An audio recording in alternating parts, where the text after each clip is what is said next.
And now it is my pleasure to introduce to you our keynote today, Mr. Wes Moore, who is an inspiration as well. And he was born in 1978 in Baltimore and grew up with his sisters and his mother.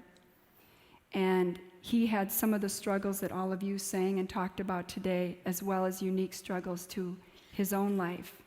But he went on to graduate from Valley Forge Military College and Johns Hopkins University. He went on to go into the U.S. Army and serve in Afghanistan.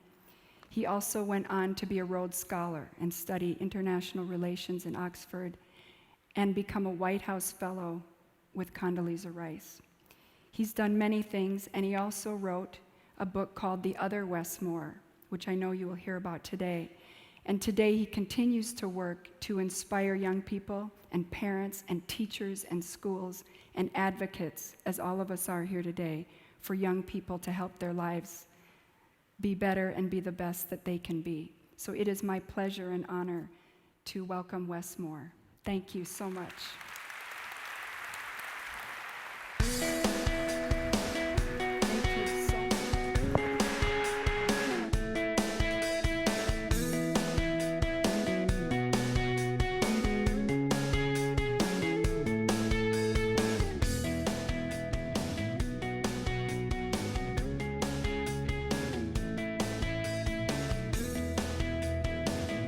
Hi, good afternoon, or good morning, sorry. We're on the cusp, okay. This is such an unbelievable honor, and to Lifetouch, thank you so much for the invitation and for the honor to be here today.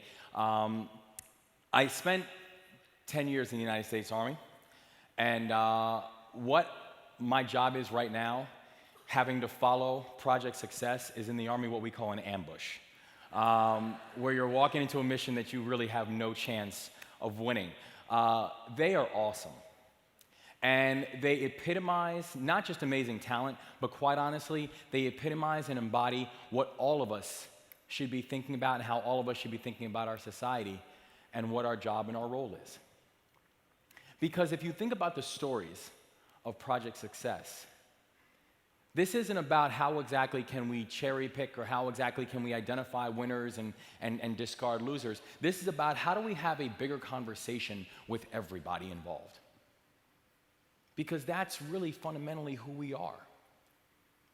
The most important question that we all will have to ask, and I do a lot of work with students around the country and both high school and college students, a lot who happen to be involved in the juvenile justice system. And one thing we'll say is, listen, what you study in school becomes important, but quite honestly, I finished college 10 years ago, and no one anymore ever asks me, so Wes, what was your major?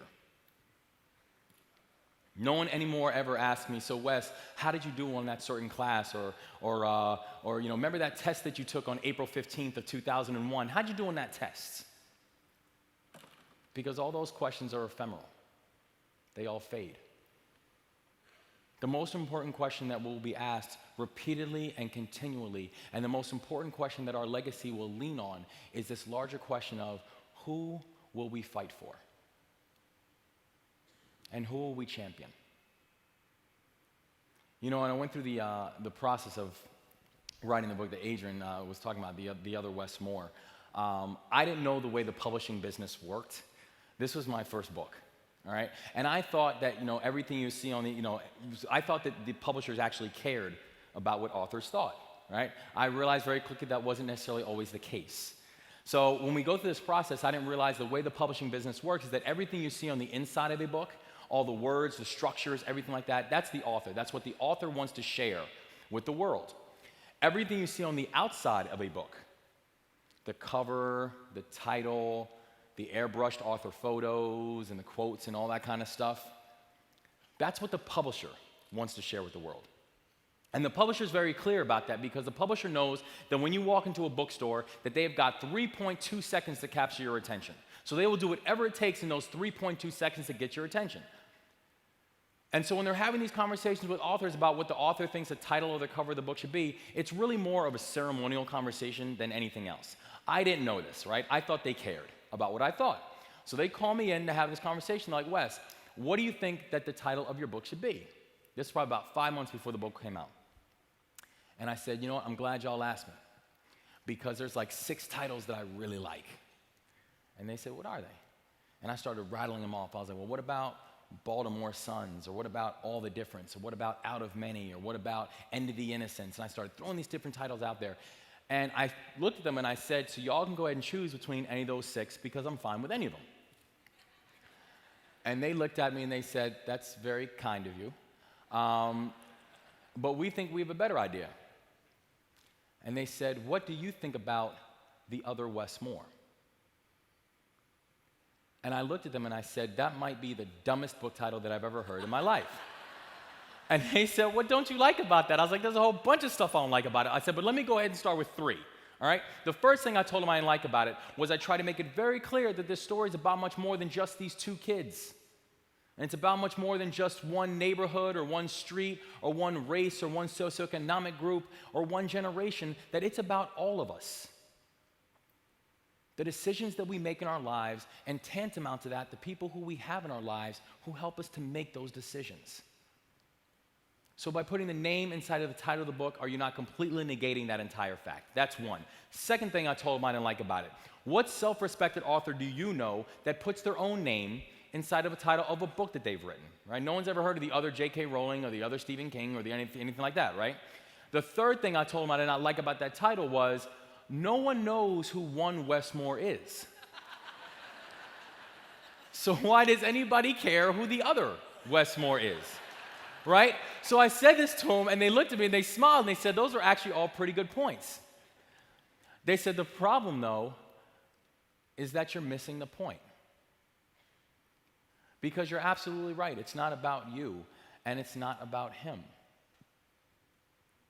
The name's completely irrelevant. You can throw any name inside of that book title, because the fact is there are Westmores that exist in every one of our schools and in every one of our communities and in every one of our homes. Kids who are one decision away from going in one direction or going in a completely different direction. Kids who every day are straddling this line of greatness, and the problem is they don't even know it. The name is utterly irrelevant. The most important thing about the title is the other. The fact that our society is full of others. People who might not look like us, who might not speak like us, who might live in the other part of town than us. People who don't have the same familial legacies that we might have. But whose destiny matters as much to the long-term safety and security and greatness of our communities as ours does. The others. And it wasn't something that I fully understood or fully appreciated until I had to. Because how I first even learned about this dynamic, what eventually became the baseline of the story, was back in 2000, the day after I received the Rhodes Scholarship. The Baltimore Sun, which is my hometown paper, wrote this piece about the fact that there was this local kid who just got this award. They talked about the fact that, you know, what a Rhodes Scholarship was and how I was heading overseas to England with these other students and studying X, Y, and Z and all this kind of stuff. But then they also talked a bit about my background. They talked about the fact that I only have 2 memories of my father. How the first memory of my father was when I was about 3.5 years old. And how I have an older sister who was about 6 years older than me, and a younger sister who was 1.5 years younger. And we always used to get into fights. And when we'd always get into these fights, myself and my older sister, when we'd always get into these fights, it would always start because she would start bothering me and I'd be doing nothing wrong. And then we'd get into this argument, and my mother would always tell me, you know, when we'd fight, my mother would always tell me, my mother would break it up, and she said, you do not put your hands on women. You do not put your hands on women. And it wasn't until I got older that I realized that the reason that my mother was so insistent on this was because of her own background, the fact that she was physically and mentally and sexually abused. So she said, I will never tolerate it if I see it, and I specifically will not tolerate it if I see it in my son. So she'd always tell me, you do not put your hands on women when I'd fight my sister. And I'd look at my mother and I'd say to her, I'd say, Mommy, this is not a woman.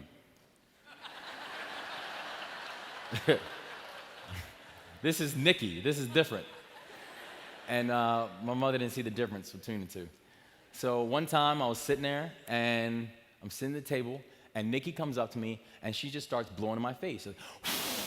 Kept blowing my face. I told her to stop, she wouldn't stop. And she started running away, and I get up and I run after her. And I finally caught her. And when I caught her, I cocked my fist back and I punched her. And as soon as I connected, I turned around and I saw my mom. And I knew it was about to get real bad real quick, right? So my mom starts coming after me. I start running in the other direction.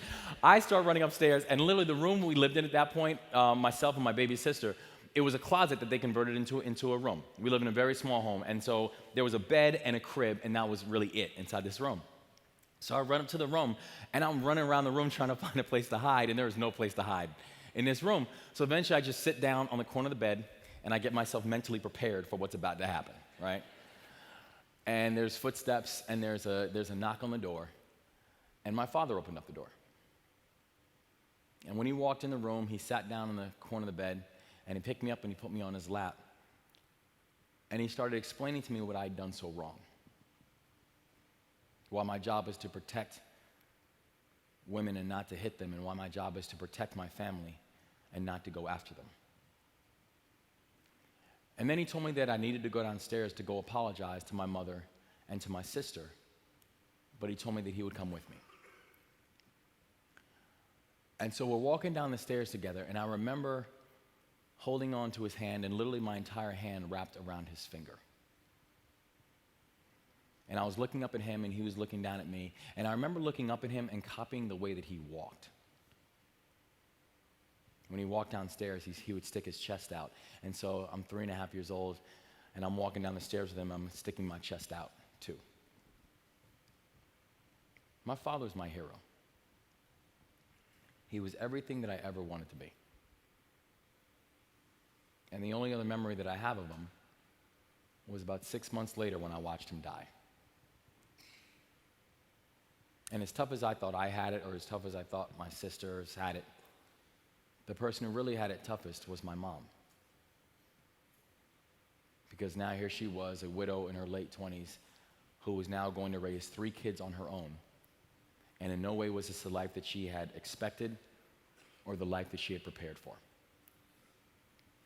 And she had a really difficult time with the transition. We weren't living in a very good neighborhood.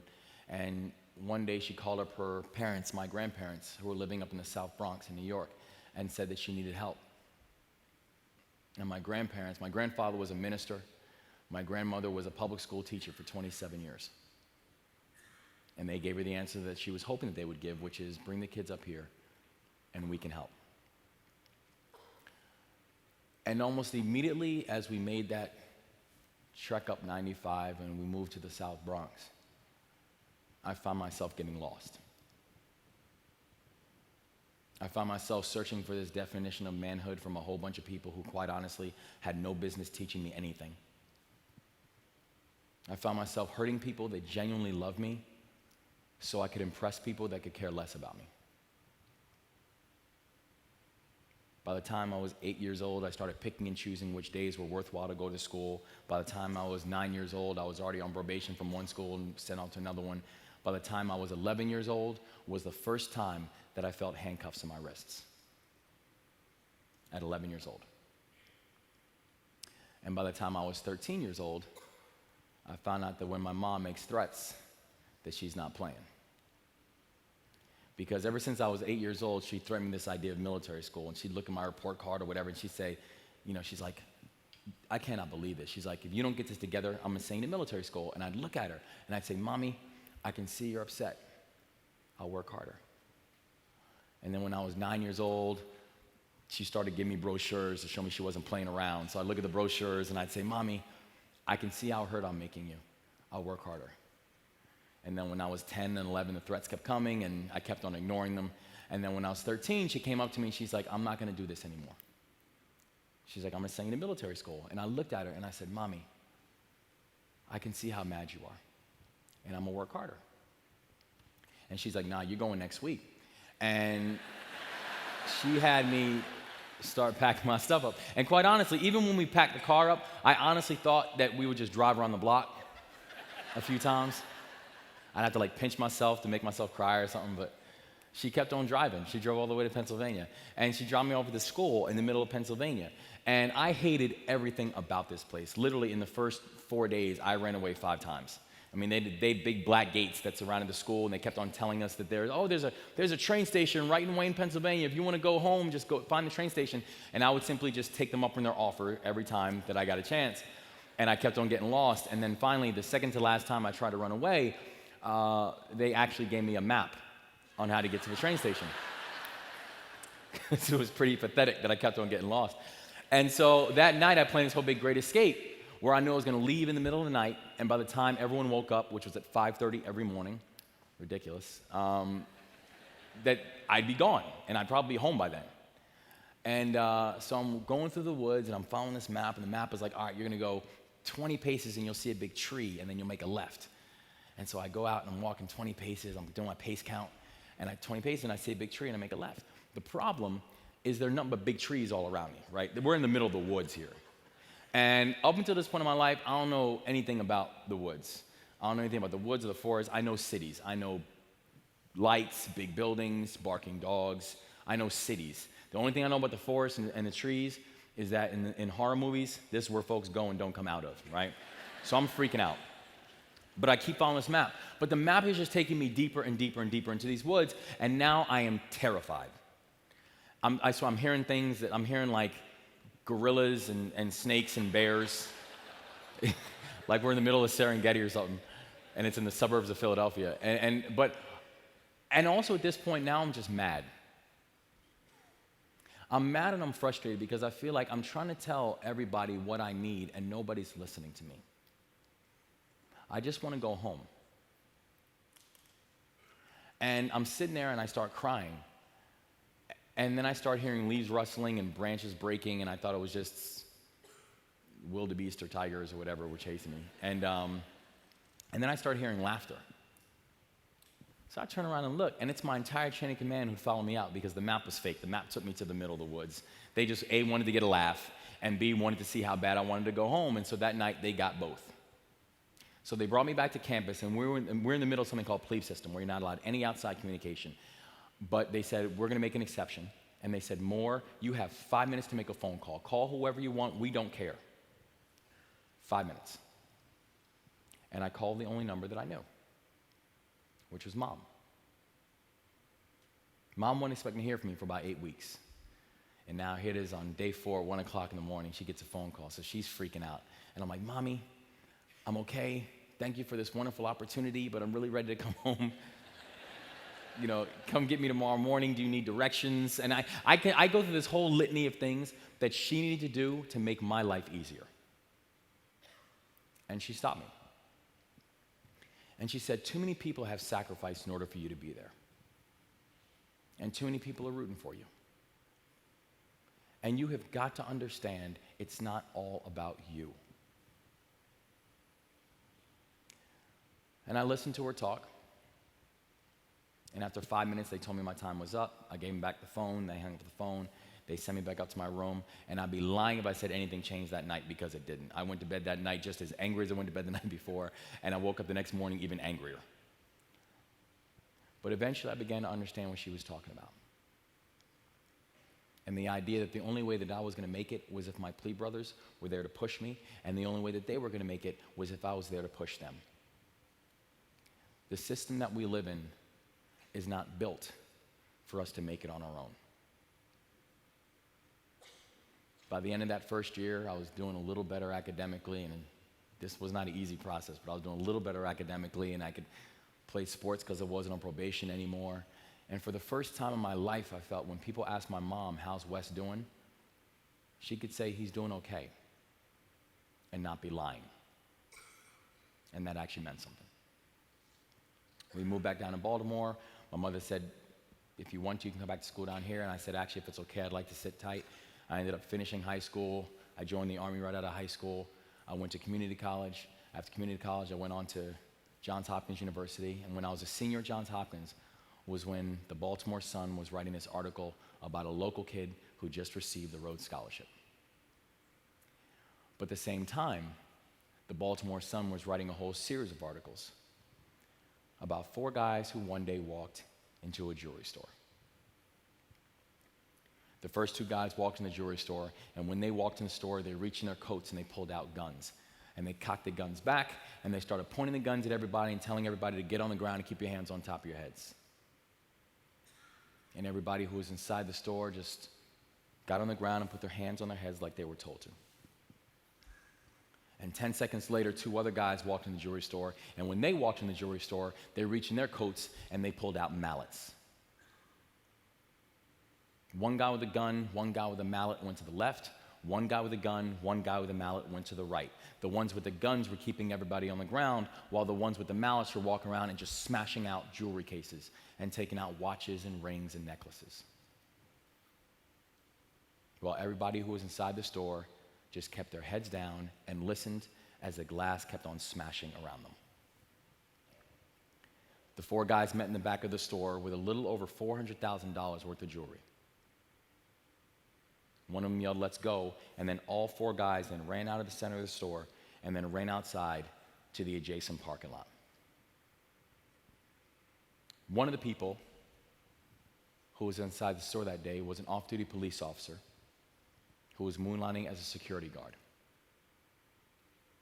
This off-duty police officer was a 15-year veteran of the Baltimore Police Force. He was a 3-time recipient of Police Officer of the Year. He was also a father of 5 who just had triplets. And the reason he was working that day was because it was his day off from the police force, but he took on a second job as a security guard to make extra money for his family. He got up off the ground and he drew his weapon and he ran outside to see if he could stop the guys from getting away. And when he ran outside, he started kneeling next to cars and vehicles to give himself cover. But he didn't realize that one of the cars that he was kneeling next to was one of the cars that the guys were in. And they rolled the window down and they shot him 3 times at point blank range, and he was killed instantly.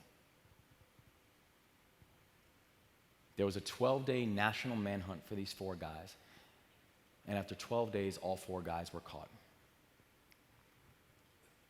And I found out through these different articles from the Baltimore Sun, and the more I learned about this tragedy, the more I learned about this crime, was that one of the people that the police were looking for that was eventually captured and tried and convicted and sentenced for the crime was a guy whose name was also Wes Moore. And the more I learned about Wes, the more I realized how much more we had in common than just our names. That we were living in the same neighborhood, literally blocks away from each other. We both grew up in single-parent households. We both had academic and disciplinary troubles. We both were around the same age. And I knew there were questions I wanted to ask, and I knew Wes was the only one that could answer them. So one day, I just decided to write him a note.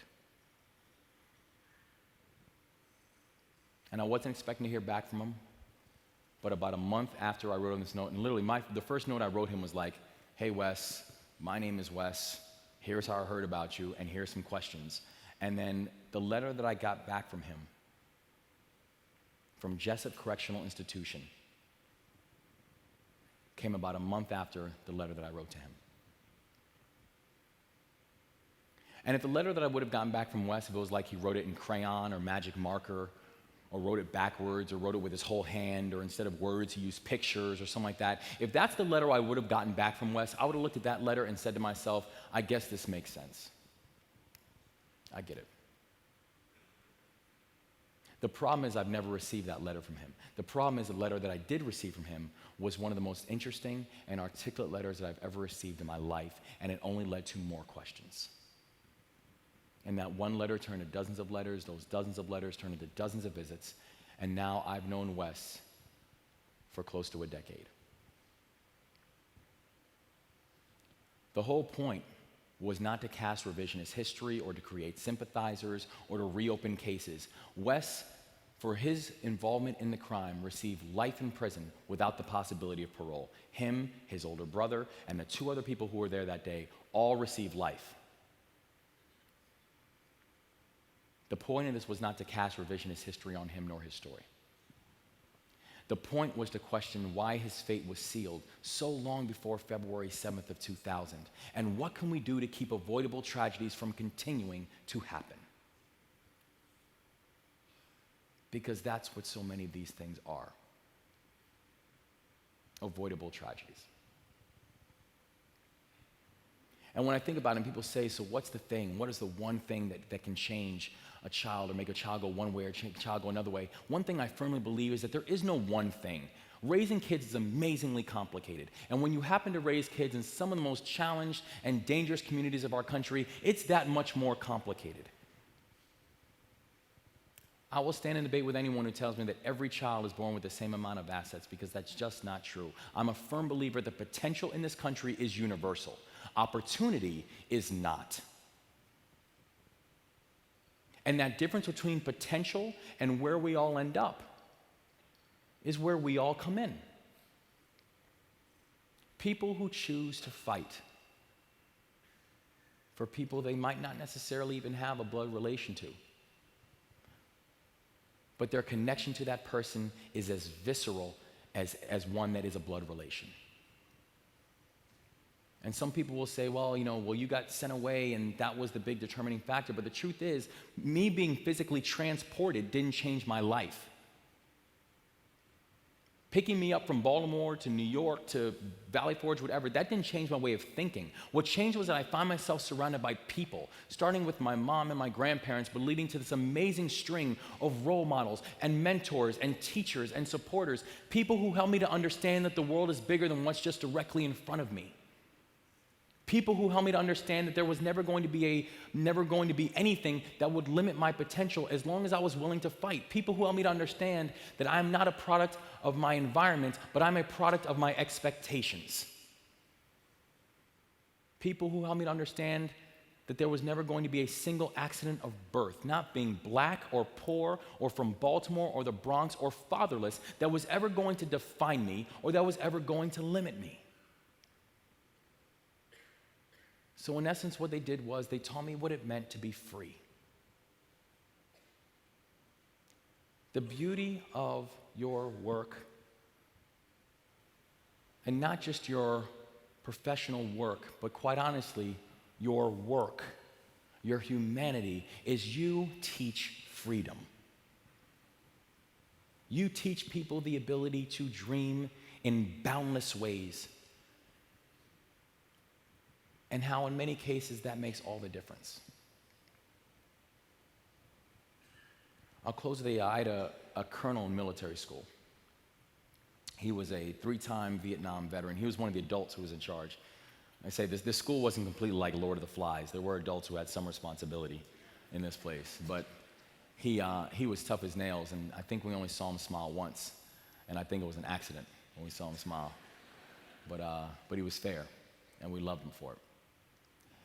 But he was losing weight really quickly, and we found out that he was diagnosed with cancer, and he had to leave the school. But he gave the Corps this farewell address that I will never forget. We were sitting inside the pews, and he was standing up in the pulpit, and he said something to us that day. He said, when it's time for you to leave here,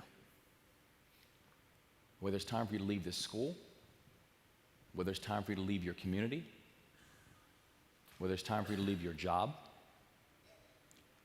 or when it's time for you to leave this planet, make sure that it mattered that you were ever even here. Make sure that it mattered that you were ever even here. None of us are promised anything. None of us are promised more days, more weeks, more years. No one's ever tapped me on the shoulder and said, hey, Wes, you've got 4,622 days left so you can pace yourself. And nobody ever will. The only thing that I know is that while we're here, let's do something with it. While we've got the chance to make ourselves relevant, why would we not? Because at the end of the day, that's all we're really ever asked to do. At the end of the day, that's really our only job. Your work here matters. Not simply what you're doing within Lifetouch, but what you're doing in life.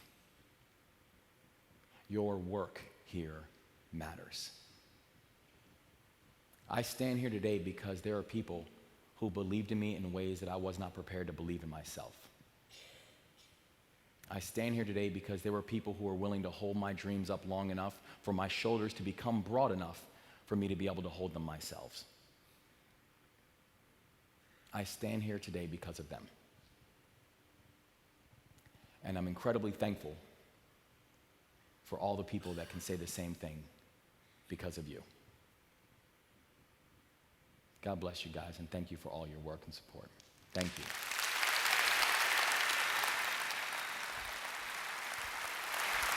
Thank you, God. Thank you, God. Thank you. Thank you. Thank you, God. Thank you.